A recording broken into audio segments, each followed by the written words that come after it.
Hi everyone, this is from Ruhal voice. பாருங்கள், ஒரு 4 துண்டு மட்டன் பீஸ் எப்படி எடுத்திருக்கேன்னா, திக்கா துண்டுங்களாக எடுத்திருக்கேன். அதாவது கறி மட்டுமே இருக்கும், இதில் கொழுப்பு இருக்காது, அந்த ஜவ்வு பகுதி இருக்காது, எதுவுமே இல்லாமல் எடுத்திருக்கேன்.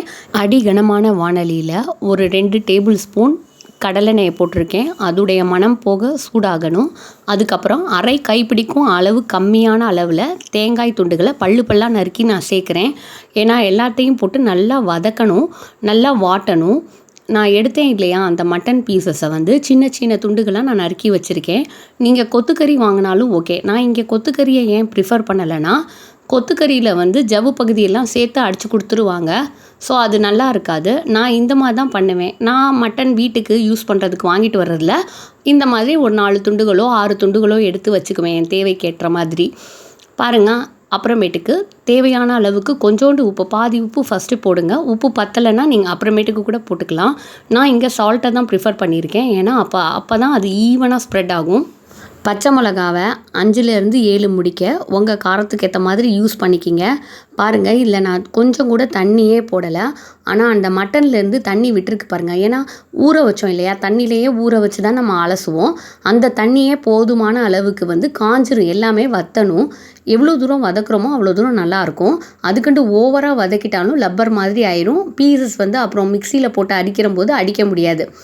இந்த ஸ்டேஜ்லேயே 1/4 டீஸ்பூனுக்கும் ரொம்ப குறைவான அளவில் பூண்டு பேஸ்ட்டும் 1/4 டீஸ்பூன் அளவுக்கு இஞ்சி பேஸ்ட்டும் நம்ம போடணும். இதை எதுக்காக போடுறோன்னா, கறி சீக்கிரமாக வேகும், கறியில் இருக்கிற பச்சை ஸ்மெல் சீக்கிரமாக போயிடும். அதுக்காக தான் இங்கே நான் மட்டன் மட்டும்தான் வச்சு செஞ்சு காமிச்சிருக்கேன். இதையே நீங்கள் பீஃப் வச்சு செய்யலாம், சிக்கன் வச்சு கூட நீங்கள் செய்யலாம். அளவுகளை உங்களுக்கு தேவைக்கேற்ற மாதிரி நீங்கள் மாற்றிக்கிங்க. ஒரு 6 டீஸ்பூன்லேருந்து 8 டீஸ்பூன் முடிக்க கடலைப்பருப்பு நீங்கள் போடலாம். இதுக்கு கடலைப்பருப்பு மட்டும்தான் யூஸ் பண்ணணும், பொட்டுக்கடலையை யூஸ் பண்ணாதீங்க, உதிரியாக போயிடும். டேபிள் ஸ்பூனில் சொல்லணுன்னா 4 டேபிள் ஸ்பூன் அளவுக்கு நீங்கள் யூஸ் பண்ணுங்கள். இது வந்து ஒரு பைண்டிங் ஏஜென்ட் மாதிரி ஒர்க் பண்ணும், எல்லாத்தையும் சேர்த்து வைக்கும். தேங்காவை அளவுக்கு அதிகமாக போட்டுட்டோன்னா பிரிஞ்சிரும். நீங்கள் எண்ணெயில் போட்டு சுடுற போது என்ன ஆகும்னா உடஞ்சி போயிடும், உங்களுக்கு பர்ஃபெக்டாகவே வராது. நான் கசகசையை 1.5 டீஸ்பூன் அளவுக்கு போட்டிருக்கேன். கசகசை கொஞ்சம் விலை அதிகம், நீங்கள் 1/4 டீஸ்பூன் போடணுன்னாலும் போட்டுக்கலாம். இல்லை உங்கள்கிட்ட இல்லை ஸ்கிப் பண்ணணுன்னாலும் நீங்கள் விட்டுருங்க. ஆனால் நான் போடுவேங்க, ஏன்னா இது இடுப்பு எலும்புக்கெல்லாம் ரொம்ப நல்லது. இந்த கசகசை எப்படி வருதுன்னு உங்களுக்கு தெரியுமா? அபினுங்கிற அந்த போதை பொருள்லேருந்து வர சீட்ஸ் தான் இந்த பாப்பி சீட்ஸ். இந்த பாப்பி சீட்ஸை வந்து குழம்பு தூளில் போட்டு அரைப்பாங்க நார்த்தன் சைடில். அதே நேரத்தில் வந்து இது பாயாசமெல்லாம் செய்கிறதுக்கு வந்து இதை யூஸ் பண்ணுவாங்க. இது வந்து இடுப்பு எலும்புகளையெல்லாம் வலுப்படுத்தக்கூடியதுன்னு சொல்லுவாங்க. நீங்கள் கல்ஃப் கண்ட்ரீஸ்க்கெல்லாம் போகும்போது இந்த கசகசையை பேக் பண்ணி எடுத்துகிட்டு போயிடாதீங்க, உள்ளே தூக்கி வச்சுருவாங்க. பாருங்கள், ஒரு கைப்பிடி அளவுக்கு வெங்காயம், சின்ன வெங்காயம் தான் யூஸ் பண்ணணும். சின்ன வெங்காயம் இல்லாத அளவுக்கு நீங்கள் வந்து என்ன பண்ணலாம்னா பெரிய வெங்காயம் யூஸ் பண்ணலாம். இந்த சின்ன வெங்காயம் வதங்குற அளவுக்கு இதை வதக்குனா போதும். இந்த சின்ன வெங்காயம் கண்ணாடி பதத்தை தாண்டி கொஞ்சம் சாஃப்டாக மாறணும். பாருங்கள், வீட்டில் சின்ன பிள்ளைங்க இருந்தால் கொத்தமல்லி வாயில் வருதுன்னு தூக்கி வீசிடுவாங்க. ஸோ நான் இந்த ஸ்டேஜ்லேயே கொத்தமல்லியையும் சேர்த்து போட்டாச்சு. இதே நீங்கள் ஃபைனாக சாப் பண்ணி கடைசியில் நீங்கள் போட்டிங்கன்னாலும் அந்த க்ரீன் கலர், அந்த ஒரு மாவு எல்லாம் சேர்ந்து வந்து பார்க்குறதுக்கு அழகாக தெரியும். நான் இங்கேயே போட்டுட்டேன்.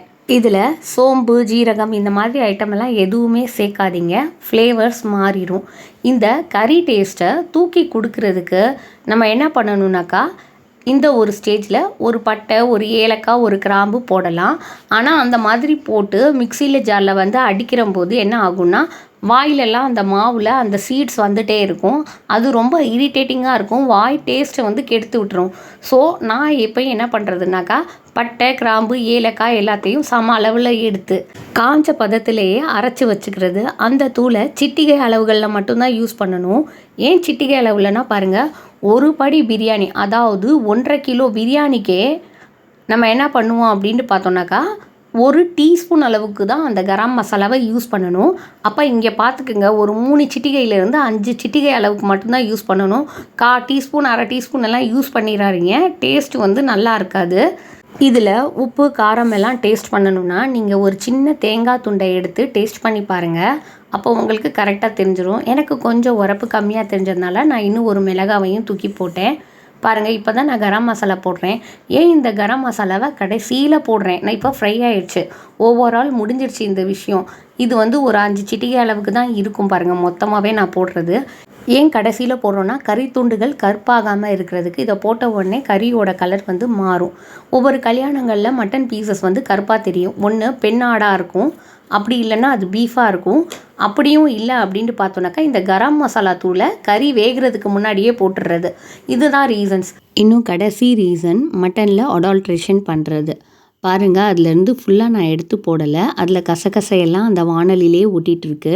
வறுத்த ஐட்டங்களை எல்லாம் ஒரு மிக்சி ஜாரில் போட்டு நல்லா தண்ணி ஊற்றாமல் அடிக்க பார்க்கணும். கொஞ்சம் தண்ணி வேணால் தெளித்து விட்டுக்குங்க, அப்போ தான் அரைக்கும். அப்படி இல்லைன்னா அம்மியில் கூட நீங்கள் அரைச்சி எடுத்துக்கலாம். பாருங்கள், அரைச்சி எடுத்த உருண்டையை நான் அதிலையே போட்டு மிக்ஸ் பண்ணிக்கிறேன். அந்த எண்ணெயெல்லாம் அதிலே ஒட்டிடுது. அந்த கசகசையெல்லாம் கொஞ்சம் கூட வேஸ்ட் ஆகலை. வேணும்னா உங்களுடைய திருப்திக்கு இன்னும் கொஞ்சம் கசகசா வேணும்னா போட்டுக்குங்க. பாருங்கள், நான் ரவுண்ட் ஷேப்பில் இங்கே போடலை. எங்கள் வீட்டில் எப்பயும் டைமண்ட் ஷேப்பில் தான் நாங்கள் இதை போடுவோம். மெலிசாக போட்டிங்கன்னா முருண்டு வரும். இதே நீங்கள் வந்து கொஞ்சம் மொத்தமாக போட்டிங்கன்னா வெளியில் கொஞ்சம் கிறிஸ்பியாகவும் உள்ளே கொஞ்சம் மாவு பதத்துலேயும் இருக்கும், சாஃப்டாக இருக்கும். சாப்பிட்றதுக்கு கொஞ்சம் டேஸ்ட்டாகவே இருக்கும். நான் இதை இப்போ தோசைக்கல்லில் ஷேடோ ஃப்ரை தான் பண்ண போகிறேன். ஃபுல்லாக டீப் ஃப்ரை பண்ண போகிறதில்ல. டீப் ஃப்ரை பண்ணணுன்னாலும் பண்ணலாம், ஏன்னா கெட்டியாக தான் மாவு அரைச்சிருக்கோம். பட் நான் எப்பயுமே ஷேடோ ஃப்ரை தான் பண்ணுவேன். இதுக்கே எண்ணெயெல்லாம் குடிச்சிக்கும். 2 தடவை 3 தடவை எண்ணெய் போடுற மாதிரி இருக்கும். நீங்கள் வேணால் நெய் கூட போட்டு வறுக்கலாம். நெய் போட்டு வறுத்திங்கன்னா இன்னும் ருசியாக அமோகமாக இருக்கும். கொஞ்ச நேரம் எண்ணெயில் போட்டுட்டு சைடில் மாற்றி விட்டுருங்க. திரும்ப பண்ணுறது திரும்ப எண்ணெயில் போடுங்க. அப்போ வந்து ரொம்ப எண்ணெய் வந்து குடிக்காது. 2வது விஷயம் என்னென்னு பார்த்தோன்னாக்கா, தோசைக்கல்லை செலக்ட் பண்ணுற போது எப்பயும் கான்கேவாக செலக்ட் பண்ணுங்கள்.